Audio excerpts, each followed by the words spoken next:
The night air was cool against my skin as I drove along the winding mountain road. My fingers tapped rhythmically on the steering wheel, matching the beat of the music that played softly in the background.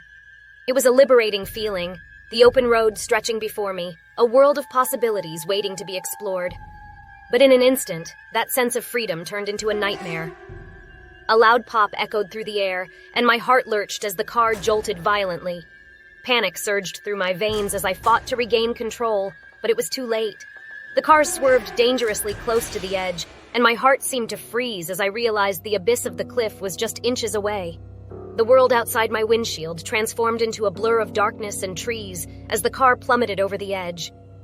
Time slowed as my body was tossed around like a rag doll, and the sickening crunch of metal against wood filled my ears. Then, silence. When my senses returned, I was met with a scene of chaos. My car was suspended among the treetops, its twisted frame tangled in a macabre dance with the branches. Pain radiated through my body, a constant reminder of the impact that had shattered my world. Blood trickled from a gash on my forehead, the metallic taste mingling with the terror that gripped me. Desperation clawed at my chest as I frantically reached for my phone, fingers trembling as I dialed 911. My voice wavered as I recounted the horrifying ordeal, my location perched precariously on the edge of the cliff. The operator's voice was a lifeline in the darkness, a promise of help amidst the chaos. Time blurred as I waited for rescue, each passing second an eternity. The pain intensified, a cruel reminder of the life-threatening injuries that held me captive. The car creaked and swayed with the wind, its branches whispering secrets of impending doom. Fear clung to me like a second skin, and I felt the weight of my vulnerability pressing down on me. The hours passed like a never-ending nightmare, the light of dawn giving way to the oppressive weight of day. The distant sound of sirens had faded into silence, swallowed by the vast expanse of the mountain. My body ached, my strength waning with every labored breath. The pain in my chest had become a constant companion, a reminder of the life-threatening injuries that held me captive. I stared out at the world beyond the twisted metal that ensnared me, the sun's harsh rays casting a cruel spotlight on my plight. The car creaked and groaned with the wind, its branches whispering of impending doom.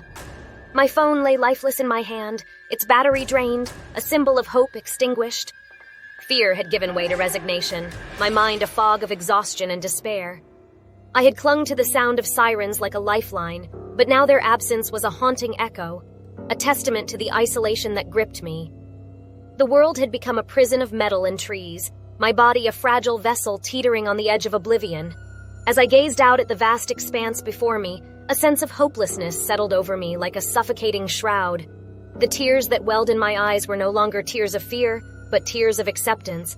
I had fought against the inevitable, clinging to the promise of rescue, but now that promise had become a cruel illusion.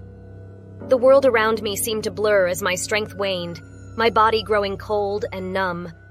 The wind whispered secrets of surrender, a haunting lullaby that beckoned me into the abyss.